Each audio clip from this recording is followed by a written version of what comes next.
হাই friends, আজি মই আপোনালোকৰ ওচৰত এয়াৰ ফ্ৰায়াৰত কিদৰে তেল নিদিয়াকৈ আৰু অলপ তেল দি কেনেদৰে খোৱা বস্তু বনাব পাৰি তাকে দেখুৱাও বুলি লৈছোঁ। প্ৰথমতে এয়াৰ ফ্ৰায়াৰটো 5 মিনিটৰ বাবে মই প্ৰিহিট কৰি ল'ব লাগিব। প্ৰিহিটৰ অপশ্যনটো ইয়াতে আছে, দি এইটো 5 মিনিট কৰি ল'ব লাগিব। আৰু এইটো হ'ল ষ্টাৰ্ট বটন। এতিয়া মই এইটো ষ্টাৰ্ট কৰি দিলোঁ। এইটো যেতিয়া প্ৰিহিট হৈ যাব লগে লগে তাতে আহি যাব এড ফুড, তাৰে মাজতে এবাৰ আহিব টাৰ্ণ ফুড, তেতিয়া উলটাই দিব লাগে আৰু শেষত এণ্ড বুলি কৈ আহে। আহক মই প্ৰিহিট হোৱাৰ পাছত কি কি খোৱা বস্তু বনাওঁ সেইটো আপোনালোকক দেখুৱাই আছোঁ। ইয়াতে মোৰ এতিয়া প্ৰিহিট হৈ গ'ল, এড ফুড আছে, এইটো মই উলিয়াই আনিব লাগিব। মই আপোনালোকৰ ওচৰত এয়া পানীপুৰি বনাম বুলি লৈছোঁ। পানীপুৰিৰ পুৰিকেইখন বজাৰত কিনিবলৈকে পোৱা যায় আৰু এইখিনি মই এতিয়া এয়াৰ ফ্ৰায়াৰত এইদৰে গোটেইকেইটা দি দিলেই হ'ল। ইয়াতে কোনো তেল দিব নালাগে।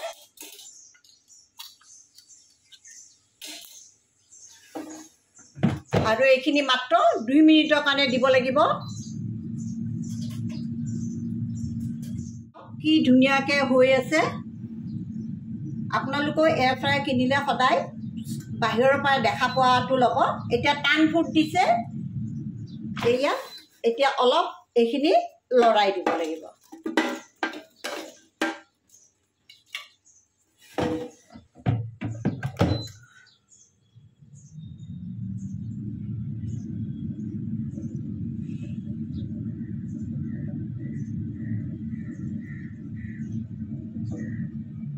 এয়া মোৰ এতিয়া হৈ গ'ল।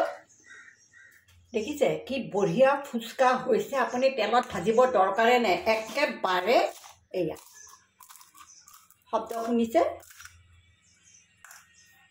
এতিয়া ছেকেণ্ড আইটেমটো হ'ল মোৰ কেঁচা বাদাম। ইয়াতে মই এয়া কেঁচা বাদাম দি দিছোঁ অলপমান, আৰু এইখিনি মই এতিয়া শুকানে ভাজি ল'ম। ইয়াতে তেল দিব নালাগে, অকল শুকানে মই ভাজি ল'ম। আৰু এইখিনি মই 5 মিনিট সময়ৰ কাৰণে দিবলৈ লাগিব।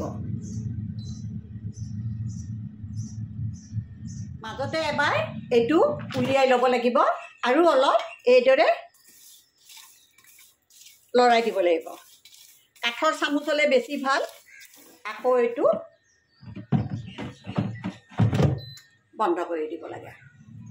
এতিয়া এয়া মোৰ হৈ গ'ল, দেখিছে ধুনীয়া হৈছে, এইখিনি একদম বঢ়িয়া হৈছে। এয়া এৰি এৰি যায়। এইখিনি এতিয়া মই উলিয়াই ল'ম। দেখিছে অলপ ঠাণ্ডা হ'লে এইখিনিৰ বাকলিখিনি এৰুৱাই আপোনালোকে ধুনীয়াকৈ থৈ দিব। আৰু কেতিয়াবা কিবা বাদামৰ পিনাট চাটনি বনাব পাৰে। এইখিনি এতিয়া গৰম হৈ আছে, চুবলৈ নোৱাৰি। মই এইখিনি থৈ দিওঁ এতিয়া ছাইডত। আৰু এতিয়া মই ভজা বাদাম বনাই দেখুৱাম। ভজা বাদাম বনাবৰ কাৰণে ইয়াতে মই সৰু চামুচেদি, চাহ খোৱা চামুচেদি এচামুচ তেল দিছোঁ, 2 চামুচ দিওঁ আৰু অলপ নিমখ দি দিওঁ।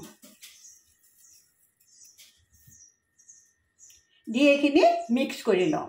এইখিনি এতিয়া তেল আৰু নিমখ এইখিনি মই দি দিলোঁ। আৰু ইয়াতে আপোনালোকে অলপমান জালুকৰ গুড়া আৰু অলপ কাশ্মীৰী জলকীয়াৰ গুড়াও দি মিক্স কৰি দিব পাৰে। দি এইখিনি প্ৰায় 4 মিনিটৰ কাৰণে ভাজি দিব।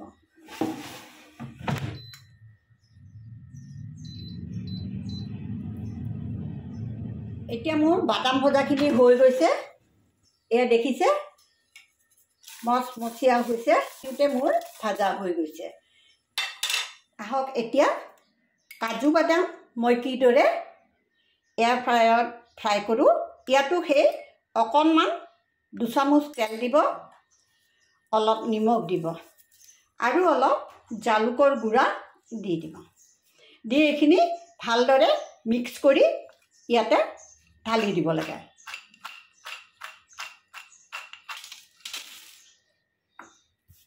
এয়া মই এয়াৰ ফ্ৰায়াৰত বহাই দিলোঁ আৰু এইখিনিও মই 5 মিনিটৰ কাৰণে দিব লাগিব।